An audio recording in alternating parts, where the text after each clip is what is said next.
క్రీస్తునందు ప్రియమైనటువంటి సహోదరి సహోదరులారా, మన ప్రభువును రక్షకుడైన యేసుక్రీస్తు నామం పేరిట మీకు వందనములు తెలియజేస్తున్నాను. ఈ ఉదయకాల సమయంలో ప్రతిదినం దేవునితో అనే ఈ కార్యక్రమం ద్వారా ప్రతిరోజు కూడా మనము దేవుని సన్నిధిలో కొన్ని నిమిషాలు గడుపుతూ ఉన్నాం. అలాగే ఈరోజు కూడా మనము దేవుని సన్నిధిలో కొన్ని నిమిషాలు గడుపుదాం. ప్రియమైనటువంటి దేవుని ప్రజలారా, పరిశుద్ధ గ్రంథంలో నుండి 1 కొరింథీ పత్రిక 6వ అధ్యాయము 19వ వచనం చదువుకుందాం. మీరు మీ సొత్తు కారు, విలువ పెట్టి కొనబడిన వారు కనుక మీ దేహముతో దేవుని మహిమపరచుడి. ప్రియులారా, మనము ఏదైనా వస్తువును కొనుక్కుంటే దాని విలువ మనకు తెలుసు కాబట్టి దానిని చాలా భద్రంగా కాపాడుతూ ఉంటాము. అది మన సొంతం కాబట్టి దానిని మన ఇష్టం వచ్చినట్లు చేసుకోవచ్చు. కావాలంటే ఎవరికైనా ఇచ్చేయవచ్చు. దాని గురించి అడిగే హక్కు ఎవరికీ ఉండదు. అదే వస్తువు ఇతరులదైతే దానిని భద్రంగా కాపాడుతామే తప్ప మన ఇష్టం వచ్చినట్టు చేయడానికి కానీ ఇతరులకు ఇవ్వడానికి కానీ మనకు ఎలాంటి హక్కు ఉండదు. ఆ వస్తువు ఆ హక్కుదారునికి ఉంటుంది. దానిని అతనికి తిరిగి అప్పగించాల్సి ఉంటుంది.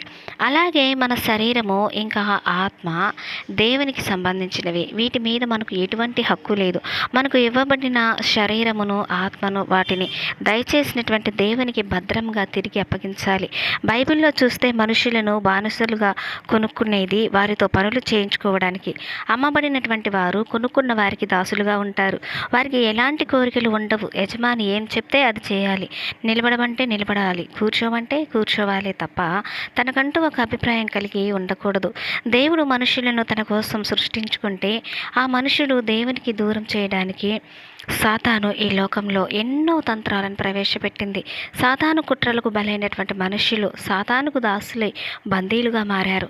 సాతాను బంధకాల నుండి, దాసత్వం నుండి విడిపించడానికి దేవుడు తన కుమారుడైన యేసు రక్తము వెలగా అర్పించి వారిని విడిపించాడు. ఆ విధంగా చూస్తే మనమందరము విలువ పెట్టి కొనబడిన వారము. మనం నశించిపోకుండా ఉండటానికి దేవుడు తన కుమారుడైనటువంటి యేసుక్రీస్తు రక్తం ద్వారా మనల్ని కొన్నాడు. కాబట్టి మనమందరము దేవునికి దాసులము. అయితే దేవుడు మనల్ని దాసులుగా కాకుండా దత్తపుత్రులుగా చేసుకొని వారసులు ఇచ్చినట్లు పూర్తి స్వేచ్ఛని ఇచ్చాడు. అందుకే గలతీ పత్రిక 4వ అధ్యాయం 4వ వచనంలో, అయితే కాలము పరిపూర్ణమైనప్పుడు దేవుడు తన కుమారుని పంపెను. ఆయన స్త్రీ యందు పుట్టి మనము దత్తపుత్రులము కావాలని తన కుమారుని ఆత్మను దేవుడు మన హృదయములలోనికి పంపాను. కాబట్టి నీవిగా దాసుడవు కావు, కుమారుడవే. కుమారుడవైతే దేవుని ద్వారా వారసుడవు అంటూ ఉన్నాడు.